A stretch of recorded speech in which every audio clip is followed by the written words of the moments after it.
బుమ్రా వేసేటటువంటి కేవలం 24 బాళ్ళ మీద మ్యాచ్ రిజల్ట్ కూడా డిపెండ్ అవుతుందంటని చెప్పి నేను ఎన్నో ఒపీనియన్స్ చూసినాను. Is it right? Yeah, of course. Even మనం ఫైనల్స్కి వచ్చినటువంటి దాంట్లో కూడా బుమ్రా ఇదే ఇందాక కూడా మనం చెప్పుకుంటున్నట్టుగానే 16th over and 18th over made the difference.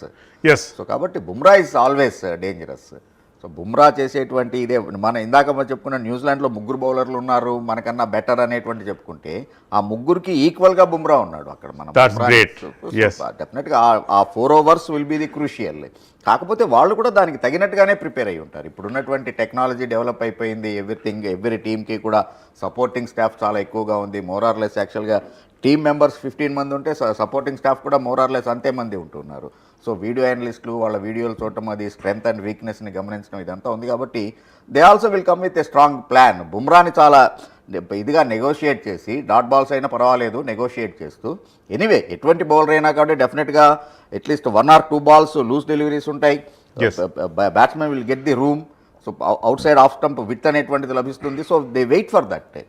So ఆ రకంగానే బుమ్రాని ప్లాన్ చేస్తారు. మీరు అన్నట్టు మ్యాచ్ ఫలితాన్ని డిసైడ్ చేసేటువంటిది మాత్రం బుమ్రా వేసేటువంటి ఆ 4 overs.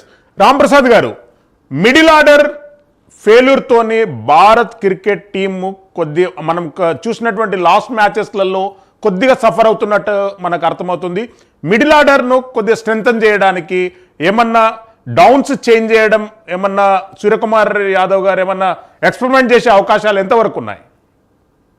అంటే ఒక విధంగా చూస్తే సూర్యకుమార్ యాదవ్ అనేది అతను ఎక్స్పెరిమెంట్ మాత్రమే చేయాలి. ఎందుకంటే అతను ఆడడం లేదు. అతను ఆడక చాలా రోజులైంది. ఒక యూఎస్ఏ తర్వాత అతను ఆడడం లేదు. జస్ట్ టాస్క్ వెళ్తున్నాడు, జస్ట్ మ్యాచ్ ను మేనేజ్ చేస్తున్నాడు. అంతకంటే అతను చేసింది గొప్ప విషయం ఏం లేదు ఇంతవరకు అయితే. ఎందుకంటే అతను డెఫినెట్ గా ఒకవేళ సంజు శాంసన్ త్వరగా అవుట్ అయితే డెఫినెట్ గా హార్దిక్ పాండ్యాని ముందు పంపించారు.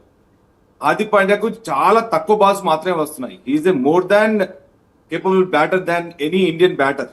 అతను అద్భుతమైన బ్యాటర్. 2020 ఫార్మాట్ లో ఎక్సలెంట్ బ్యాట్స్మెన్. ఎక్సలెంట్. అతను ఆడేదే T20 and white ball format. ఆడేది వన్డే. నార్మల్ గా చూస్తే అతను ఎప్పుడు కూడా ఫిట్నెస్ ప్రాబ్లమ్ తో సతమతం అవుతాడు.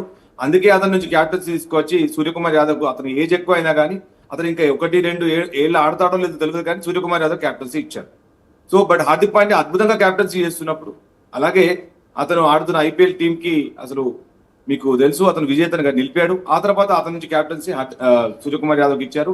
బట్ బ్యాటింగ్ లో ఏమైనా మార్పులు చేర్పు జరిపితే తిలక్ వర్మను అటు ఇటుగా జరపచ్చు. బట్ ఇషాన్ కిషన్ మార్చాల్సిన అవసరం లేదు. ఏమైనా ఉంటే తిలక్ వర్మ. ఆ తర్వాత ఇంకొకటి ఏంటంటే దుబేను ఒకవేళ స్పిన్నర్స్ అటాక్ చేస్తున్నప్పుడు డెఫినెట్ గా దుబేను పంపించే అవకాశం ఉంటుంది. సో ఎందుకంటే దుబే అటు రైట్ హ్యాండ్ ఆఫ్ స్పిన్నర్ అయినా, అటు శాంతనర్ బౌలింగ్ చేసిన Dube he can hit ball into the stands. So అందుకని ఒకటే మార్పు చేస్తున్నా మనకు మార్పులు చేసే అవకాశం కూడా చాలా ఉన్నది. ఈవెన్ అక్షర్ పటేల్ కూడా లాస్ట్ టైం వరల్డ్ కప్ లో మనం ముందు తీసుకొచ్చాం.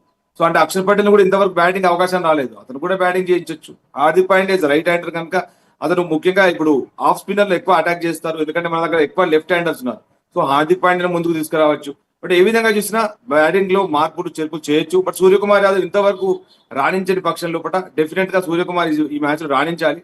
ఎందుకంటే రాణించకపోతే అతనికి చాలా దాదాపుగా అతనికి దారులు మూసుకుపోయినట్టే నెక్స్ట్ T20 మ్యాచెస్ లోపల. సో ఈ మ్యాచ్ తప్పనిసరి పరిస్థితిలో కూడా అతను రాణించాల్సి ఉంటుంది. ఇంతవరకు మరి ఇలాంటి పర్ఫార్మ్ చేయలేదు కనుక.